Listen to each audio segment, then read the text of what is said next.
Taylor McHargue joins us now, as he does every week at just about this time. And Taylor, we'll start off, we'll just go in chronological order of the week.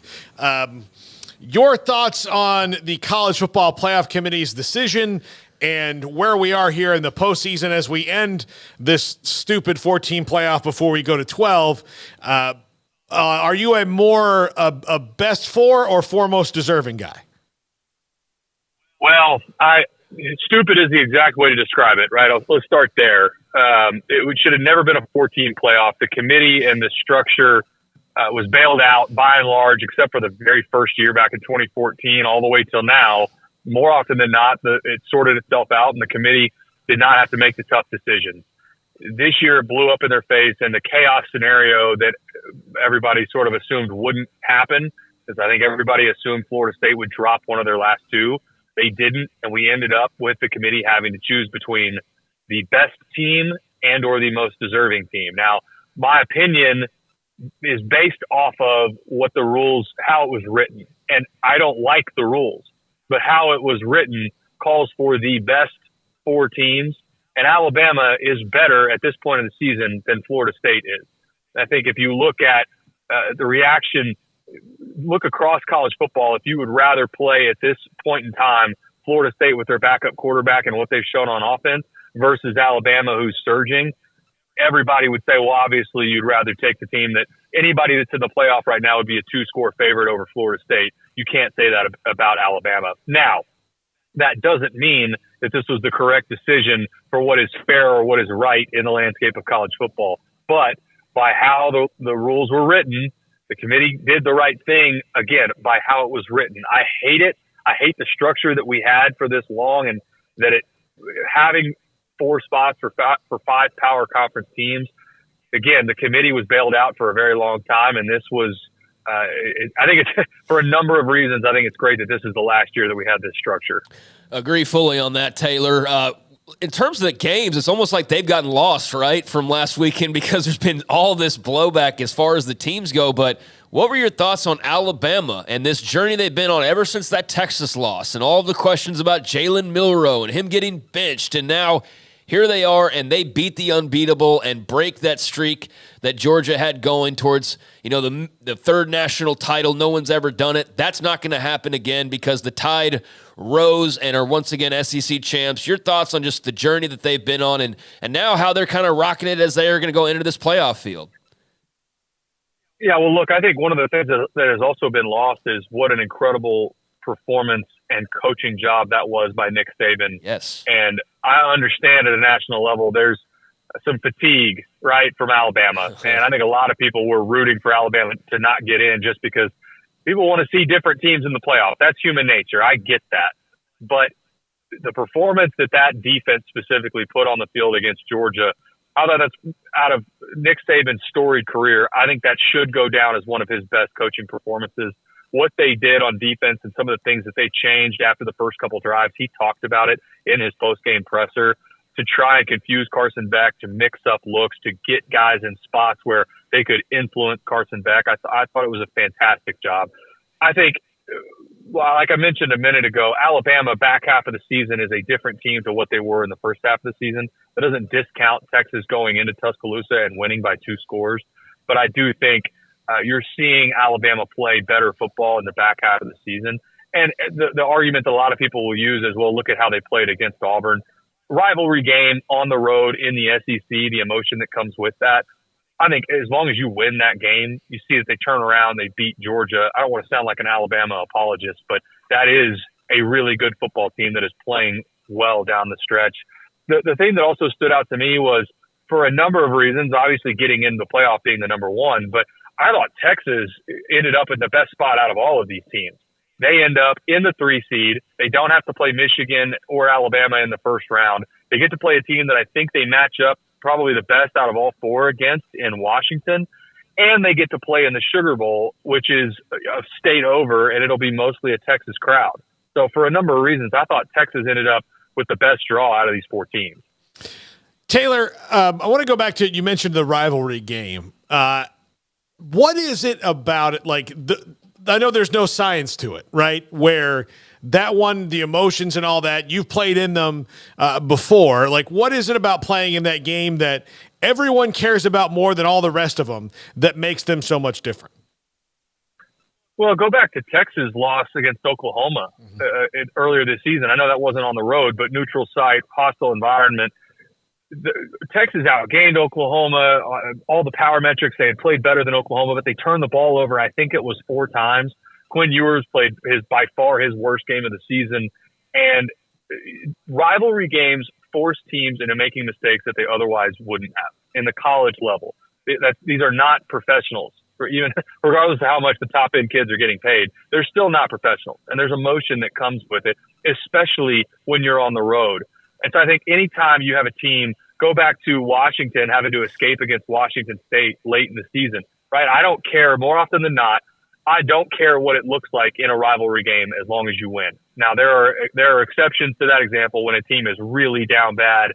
But if it's a team that is even competent and that's your biggest rival, you should expect that you're going to get everything they have and more on the other side. And all it takes, or all it matters, is coming out on the other side with a win in those games. Taylor, what have you made of the transfer portal here early on? A lot of quarterbacks, Dylan Gabriel, just one of the many names, Kyle McCord. Just as far as quarterbacks go, there's plenty to talk about at that position alone, but anything jump out to you as far as this early few days of the transfer portal?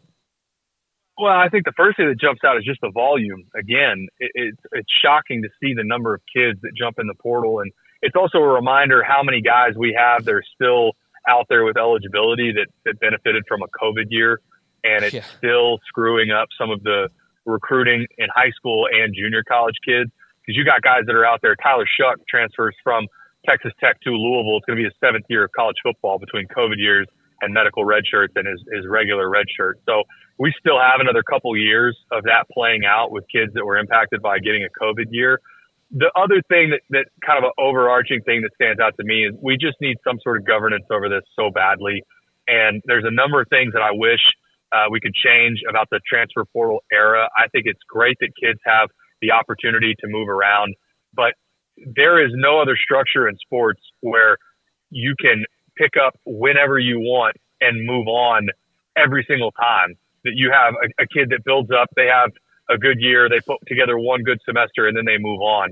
And the people that we talk to week in and week out, the argument is, well, coaches can move around. Why can't kids move around? Coaches, you're seeing guys that are getting out of the business because this is so exhausting having to recruit nonstop. And I just keep going back to, we need some sort of governance around when kids can transfer. I would condense down the portal window. I would also move it to where it's after, and I get there's compliance issues with end of semester, but having bowl games where a third of your roster hits the portal if it's not a meaningful bowl game, that's a broken structure. And the last part of your question, I thought Kyle McCord is an interesting one, and that probably means that behind the scenes, Ohio State told him, hey, we're going to go pay a kid. We're going to go test the portal. And when you get that signal, you realize that's not a job that most people give up. Starting quarterback at Ohio State hitting the portal to me means they told him behind the scenes, hey, we're going to probably go get somebody else. And 11-1 too. I mean, like that. Yeah.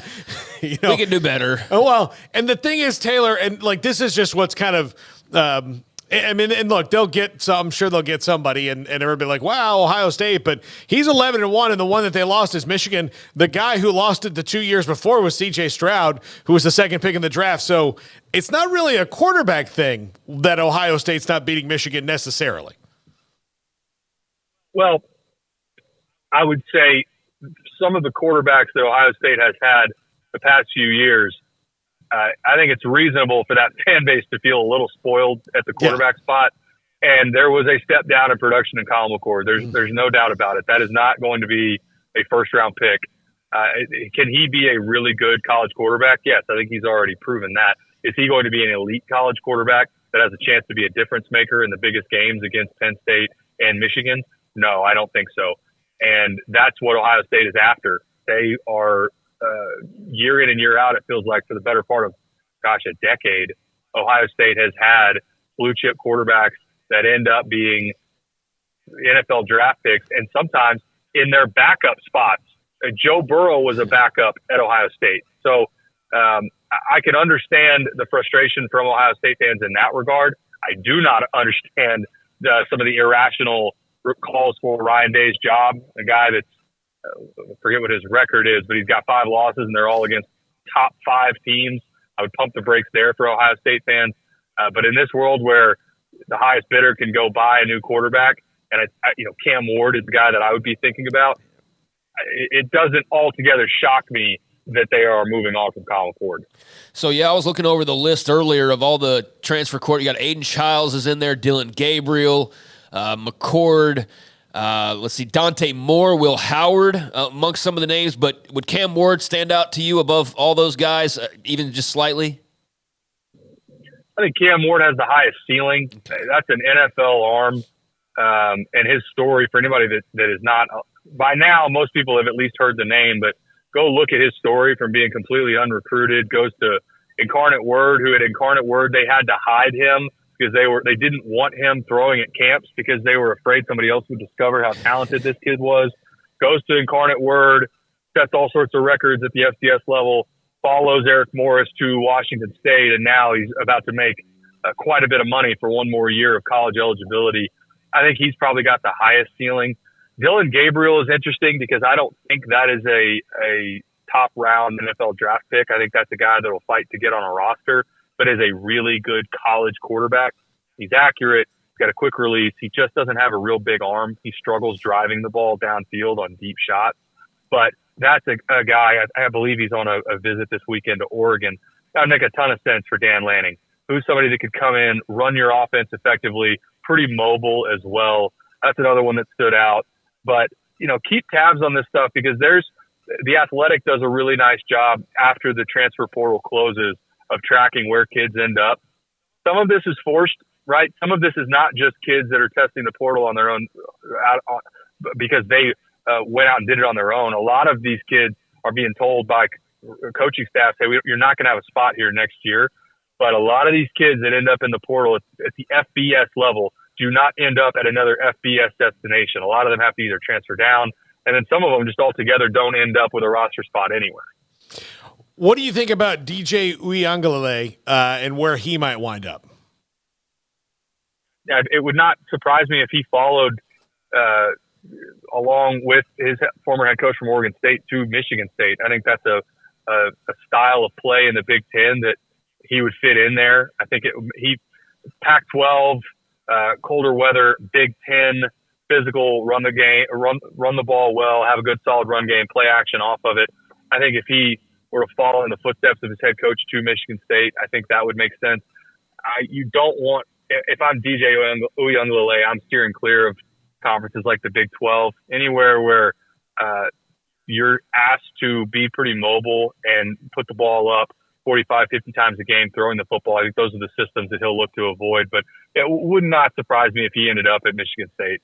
Taylor, I can't remember. Have we talked to you since, it's only been a few days since Jake Spavital got hired at Baylor. I'm not sure how familiar you are with him, but obviously a big change over there for Dave Aranda, and he had to make some changes, heading into next season. It's do or die, basically, for him on the hottest of hot seats. But any thoughts on Spavital and how that might shake things up in Waco, if at all? Yeah, we did talk about it, and I said, this is where I said that I was surprised that they brought Dave Aranda back. And that's right. Yep. I've told you guys have very loyal listeners, and it was another reminder of that after I said I was surprised they brought Aranda back. They let me know, some of which agreed, but some did not agree with what I said. Okay. But for Spav, look, I think that's a guy that obviously there's potential there. I think the biggest thing for Spav is just an opportunity to get back to where he's not having to deal with recruiting. That was the piece that I think he really struggled with at Texas State, where they just completely moved away from high school recruiting and was really just hitting the portal and junior colleges. But under Aranda, I think there's certainly potential there. I think there's more than coaching staff. The piece that Dave Aranda can't say, it's really roster issues. There are holes in the roster and talent deficiencies that they're going to have to address in a major way in the offseason that clearly were issues this year. And Spav, I think, was a good hire. I think a good addition, but like all of these hires, you never know. A lot of these on paper, they look fantastic, and then you get halfway through the season, and sometimes they end up being a disaster. Yeah, I thought it was very telling and very coordinated that Spavital, like some of the first things he said was talking about how much he likes the Texas High School Coaches Association and respects them. And I was like, yeah, you probably needed to say that after the Texas State tenure and the portal stuff. But sticking with, before we let you go here, one more coaching thing. Willie Fritz, I mean, you're a guy very familiar with the American Athletic Conference. Very interesting that Jeff Traylor is staying put, it appears, at UTSA. Willie Fritz obviously going from Tulane to U of H. Then Mike Oresco's out the door, retiring as well. But what do you think about what the Cougs did in getting Willie Fritz down to H-Town? Yeah, I thought that was a home run hire for Houston. Willie Fritz, for most of his career, head coaching gigs in the state of Texas, going back to his days in junior college and at Sam Houston State, before they made the jump to FBS and before Casey Keeler. He is a program builder. If you look at Willie Fritz's career arc and trajectory, everywhere he's been, he's won. And Tulane, I think people have held his 2021 season against him. And I think people are just using it as a bullet point to say, well, look, they went 2-10 in 2021. And I would just remind people that was the season that Tulane spent about 2/3 of the season, I think it was, or about half the season in a hotel because they had gotten slammed with a hurricane. So there were a number of reasons why that 2021 season I would just take out and point to the success that Willie Fritz has had at every level. And I think he'll do the same at Houston. I think the other piece, Jeff Traylor, I think that buyout, because it was a 10-year agreement that he signed, that buyout gave heartburn, I think, to Houston, where we're going to have to spend a little more than they wanted to, just to, not only to what they were going to have to spend on his contract. And I think Fritz is making $4.5 million a year, but Traylor, I think his buyout was like $7 or $7.5 million. And the structure that he has in place with UTSA, I think, is what ultimately kept him there for at least another season. Taylor McHargue with us every Thursday. Taylor, thank you so much. We'll talk to you soon.